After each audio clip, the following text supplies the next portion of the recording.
Yan, isang mainit na umaga sa inyong lahat. Yon, ngayong araw ay papunta kami ngayon sa isang barangay para mag-scout. Yan, naka-ready na yung mga service natin. Nandiyan na rin si Marco saka si Buboy. Tapos yung service natin. Magtatatlong service kami ngayon para sa ganun. Hindi hirap sa daan kasi medyo maraming ahonin doon. Kaya kailangan namin ng tigi isang service. Hindi hirap sa sasakyan. So yan, abangan nyo, papunta kami dun sa isang barangay. Abangan nyo magiging scout namin. At hanap tayo ng iba. Yan, naka-ready na rin tayo. Yung mga helmet natin nandiyan. Tapos mga gamit, camera. Siyempre, kailangan din natin yung power bank para sa ganun.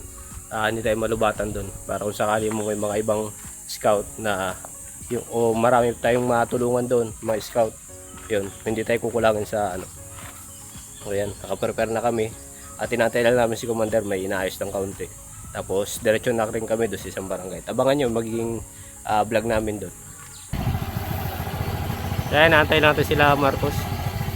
Medyo maliwanag yung camera natin. Sobrang init. Pero mas okay ito kaysa maulan. Mas mahirap mag-scout pagka maulan. Hindi kami makasuot-suot sa mga ano, lalo't putikan doon. So yan, nandiyan na sila.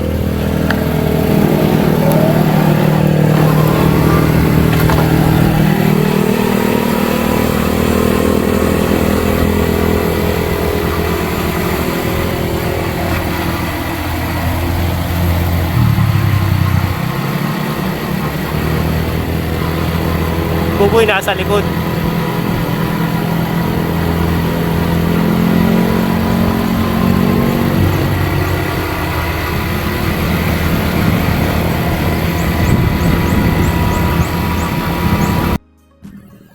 Okay, diretso. Diretso lang, diretso lang.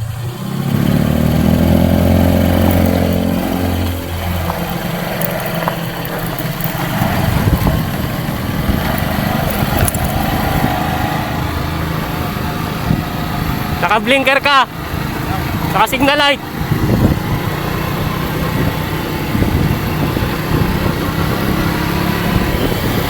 Patay mo yung signal light.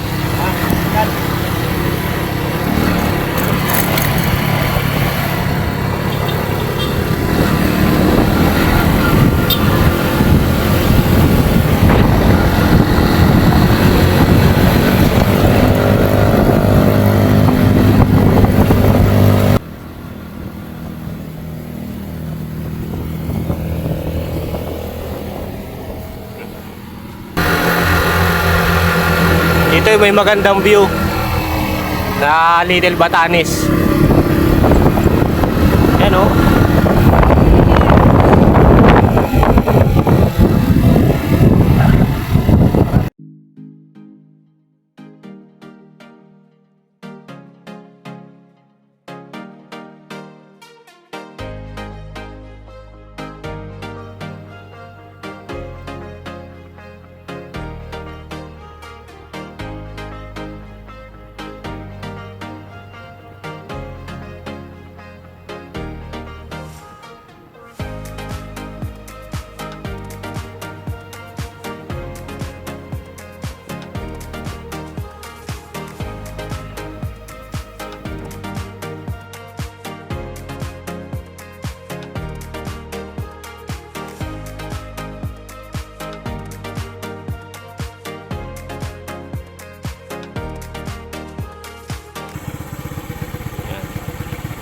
Barangay Binawangan Beach. Yan, may mga beach na dito. Simula dito hanggang doon sa unahan. Kasi po dagat na yan, nasa likod na yan. Kita nyo mamaya, mapakita ko sa inyo mamaya. Ang dami na idigo doon sa unahan.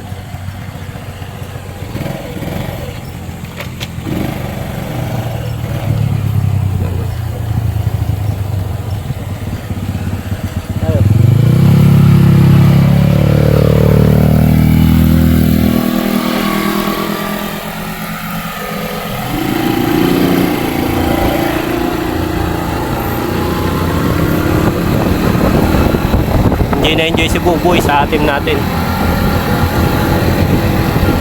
Sarap daw maggala.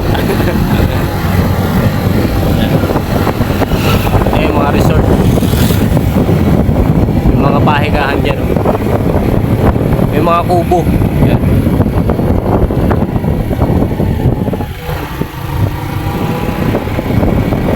Dagat yan dyan sa una-unahan.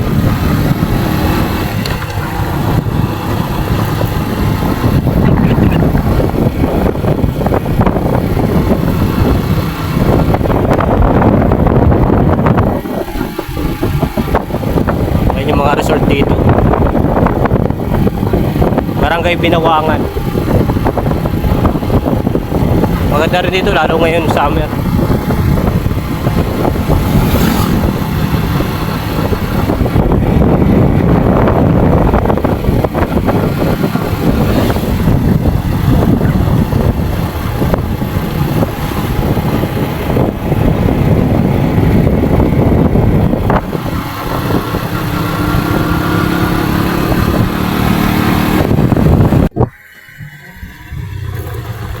Yan, dito naman tayo sa malubak na daan.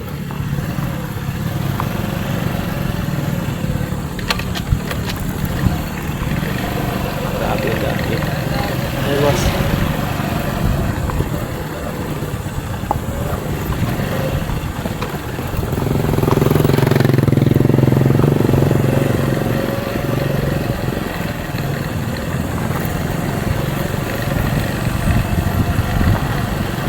Grabe yung daan dito. Sobrang lubak.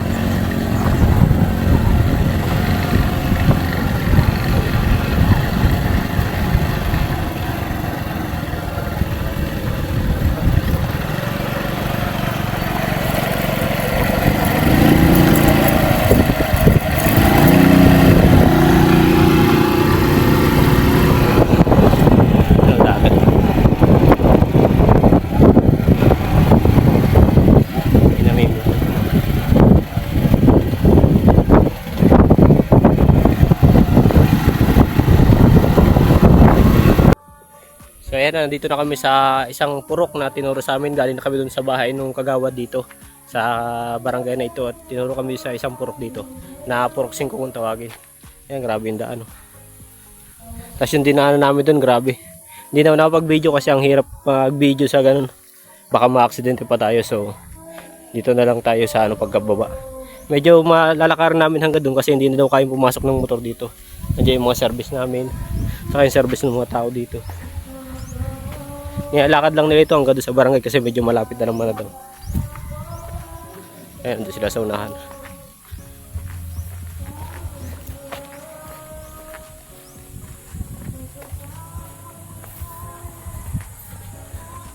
Grabe oh.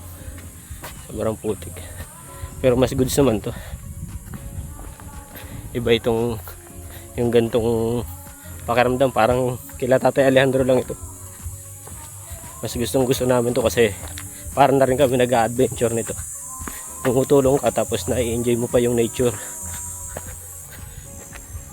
Mali natin may mga magandang spot dito na nature.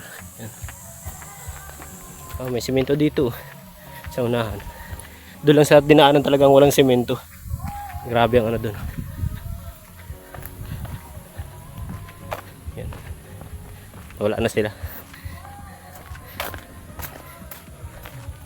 Grabe. Sinakay ko na yung isang tauhan ng barangay doon na nagturo sa amin sa kasi taga rito din naman daw siya. So, sinabay na namin sa ganun.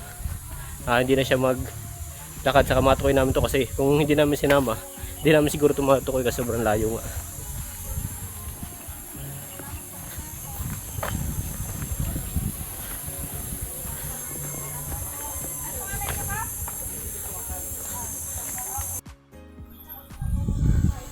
So yan, lakad kami sa Talahiban. Papunta ito ng tabing dagat. Sarap ng hangin. Dami.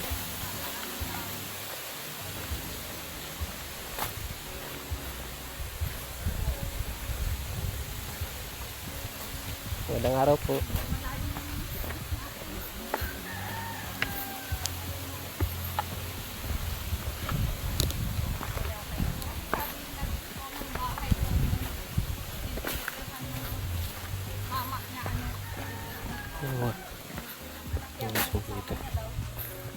Yan. Ano na siya, putik na. Para siyang fish pond.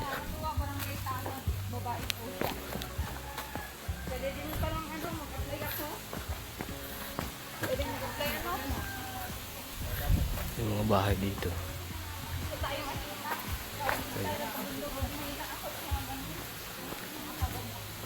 Marami mga bahay dito. Hindi pa tapos oh.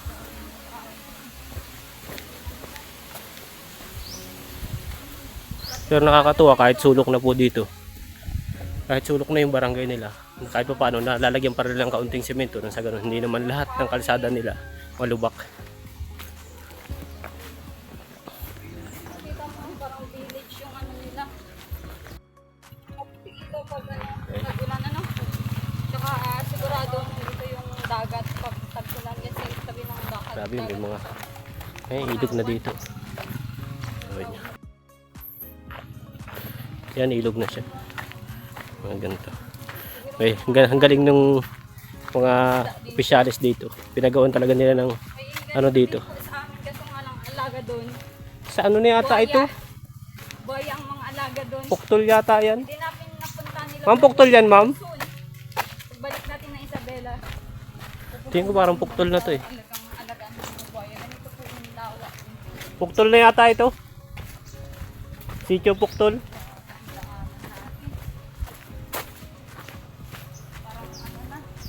Yan. Ganda nung dinadaan namin. Marami mga bakawan. Yan sa ganito po. Sa ganito ako dati nanguhuli ng mga alimango sa ganyan.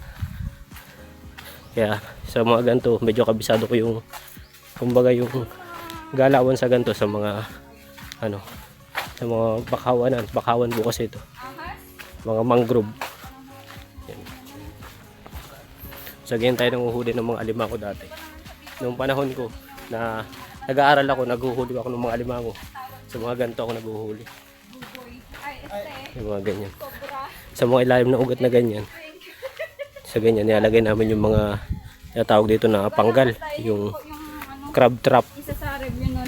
Nilalagay namin sa ganyan. Meron sa Bicol yung isang magmandag na ano, sobra. Ito lang alam kung anong pangalan. Yan, Ate Marcos.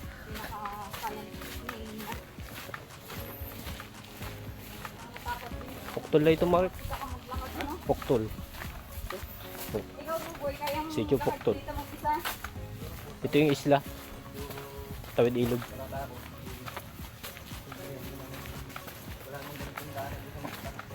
Galing na ako dito dati.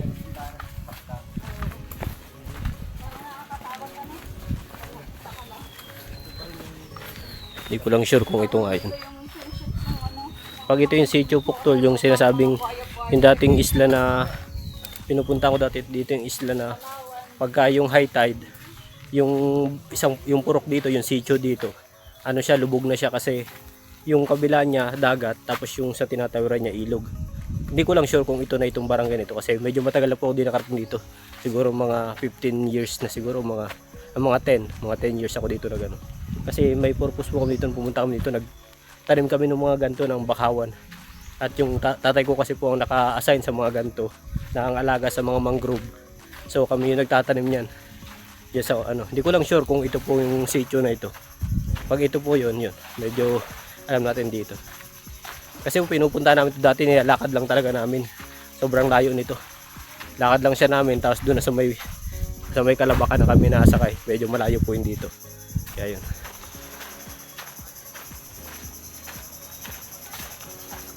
Yan po. Pag ito po yung barangay na yun, lubog talaga po ang paligid nito. Kasi yung likod nung ano niya, nung itong isla niya, isang malaking ilog na. Yung kabila dagat. Kaya pag nag-high tide, yung mga bahay dito may mga silong. Doon na nadaan yung ano. Kaya parang siya kasi yung mga bahay dito may mga silong.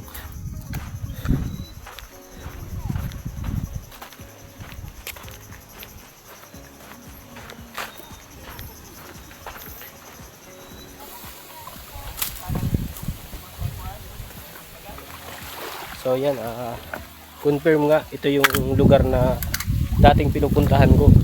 Tinanong ko dun sa ini-interview nila commander.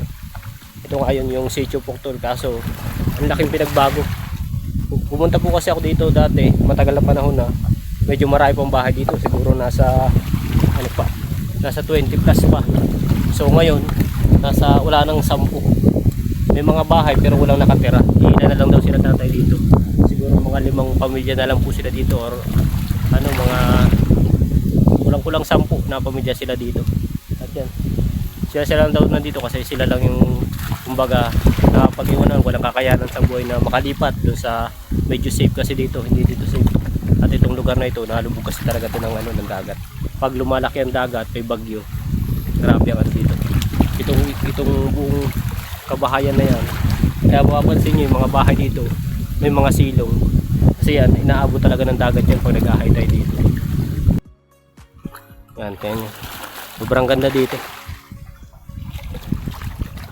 Bali nag-ano kami dito, 10 araw yata po kami nag-stay dito dati nung nagtatanim kami, kasi medyo maraming tinanim namin ganyan, medyo malawak. Dito sa parte ito may 2 hektarya, tapos dyan may 1 hektarya dito sa unahan dito. Sa unahan pa meron pang ano, hindi ko na masyadong tanda, pero marami kasi kami noon, nasa 7 kami nagtatanim noon dati kasama yung mga taga rito. 7 kaming dayo, tapos yung mga taga rito binigyan din ng trabaho para makapagtanim. Yun yung naging hanap buhay na dito pansamantala noong time na yun nandito kami, kasi magkano din po yun pag nagtatanim ka. Pag ikaw nanguha ng bunga ng bakawan, piso na siya, tapos pag ikaw nagtanim, another piso. So dos ang bayad sa iyo. Pag ikaw kumuha, ikaw nagtanim, mayroon kang 2 piso. So yun, kung makatanim ka halimbawa ng 500 piraso sa isang araw, pero kung 1,000, kaya ayos din na pagkakita dito. Sa bukod doon, kumikita na sila, nagiging safe pa sila, kasi yung ano nila dito, yung lugar nila natataniman, na harangan ng ganyan, kasi malaking tulong po yan sa mga gantong lugar, lalo katulad nila. Pag malakas ang dagat, yung mga mangrove na yan ang sumasalag sa alon, para hindi tumama ng malakas dito sa alon, hindi tumama ng malakas dito sa barangay nila, sa bahay nila. So yun, dyan pa kami dati dumaan sa dagat na yan. Nagbangka kami nung dati, papunta dito nagbangka kami, tapos nung pauwi na kami, since hindi na kaya kasi taglakas nun, naglakad na lang kami ito sa may parting ito hanggang makati ng Kalabaka. Yan yung mga isda.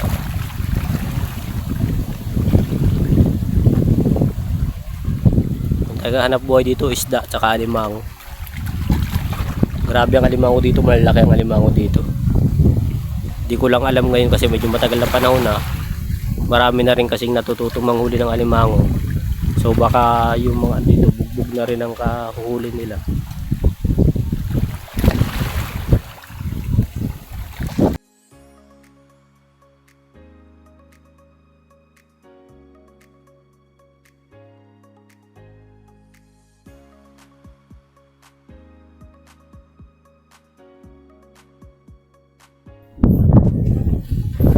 Yan o, yan ang dagat dito, kulay blue. O yung camera ko lang kulay blue. Yung mga bangka dito, mga hanap buhay na ito pag alimango. Lilipad ka na? Lipad ako to, eng. Yan, dagat din sa kabila, tapos dagat din dito. Kaya daw pag mataas na yung dagat, yan, daanan na lang to ng alon, itong isla na to.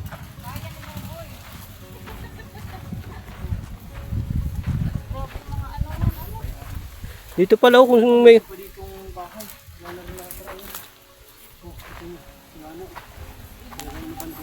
pwede pala dito, Mark, yung mga Mark, yung mga walang bahay dun sa atin, pwede na dito. May mga bahay na.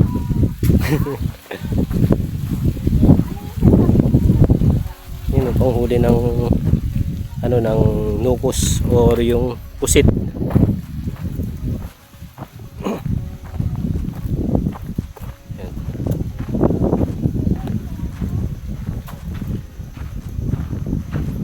Pakita ko sa inyo yung mga tinatanim namin dati.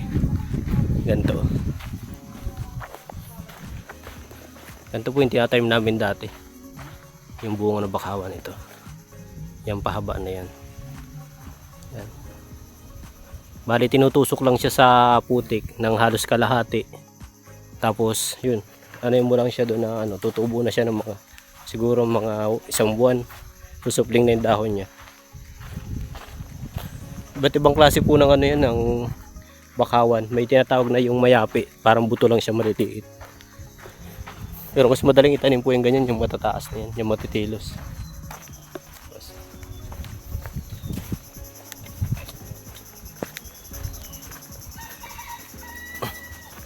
Yan, pabalik na tayo dito sa kabila. So may tinatawag nilang baryo dito sa taas. At doon naman may nilalapit sa aming isa pa rin doon na PWD. Yun naman tutulungan ni Marcos.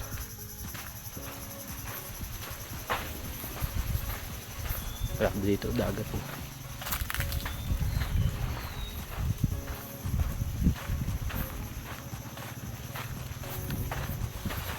Ay, may iwan tayo.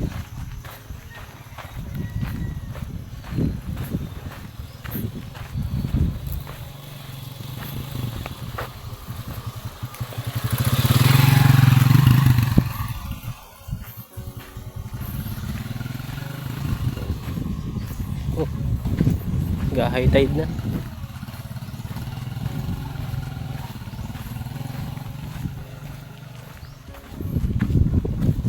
Dito ubus-ubus na rin daw ang ano dito, yung mga alimango. Madami dito dating alimango, kaya lang sa ngayon daw sa sobrang dami nang nanguhuli, pati yung mga babae daw dito ngayon, yung mga dalaga or yung mga asa-asawa ng mga lalaki dito, kasi ganun yung naging hanap buhay, panguhuli ng alimango sa gabi tsaka sa umaga. Kasi yun daw talaga yung pinakaon dito, wala namang ibang hanap buhay dito, hindi yun pa, puro sa dagat talaga. Yung mga lalaki is naglalaot sila doon sa malayo, tapos yung mga babae dito lang talaga sila nanguhuli ng alimango sa malapit. Tulungan na lang daw sila dito kung paano nila masustentuhan yung pangangailangan ng pamilya nila. Pero kahit ganun, sobrang hirap ng buhay dito. Kasi danas ko po yung pagdadagat, sobrang hirap. Nakadepende yung hanap buhay mo sa ano ng dagat. Pag wala kang huli, wala ka talaga. Tapos pag gantong malakas yung dagat, wala, tigil talaga yung hanap buhay mo. Hindi kagaya pagka yung may trabaho ka talaga na tuloy-tuloy, alam mong araw-araw sasahod ka. Pero pag sa ganito, may time na yun, makakaswerte ka, may time na swerte. Yung tinatawag ito pag naka-jackpot ka. Kasi ganun, kumita sila ng 1,000 dito isang araw or mga 3,000 ganun, jackpot na sa kanila sa ganun isang araw. Ayan, grabe mga daan dito, sobrang init. Ayun na si Buboy.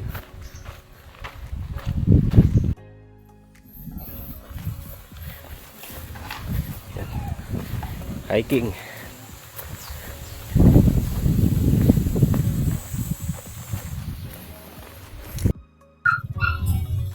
At yan, nakauwi na kami dito sa bahay nila Marcos at Paul. Sobrang init, grabe. Halos sunog na kami ng init. Yan, tingkad ng araw. Nagawin muna kami kasi anong oras na rin, hindi pa kami nagtatanghalian. So, mamaya na lang siguro kami lalabas pagkatapos ng tanghalian. At di namin napagtanghalian doon sa labas, wala mang masyadong kakainan doon. Gawa ng puro bundok ang dadaanan. So, yun. Pahinga na muna kami dito, tapos labas kami mamaya. So, yun, kita sa sunod na vlog natin. Trans TV, maraming salamat sa lahat ng sumusuporta sa channel natin, sa channel na Marcos TV channel at yung Commander ni Marcos. Sa Team Marcos, maraming salamat sa inyo. At God bless.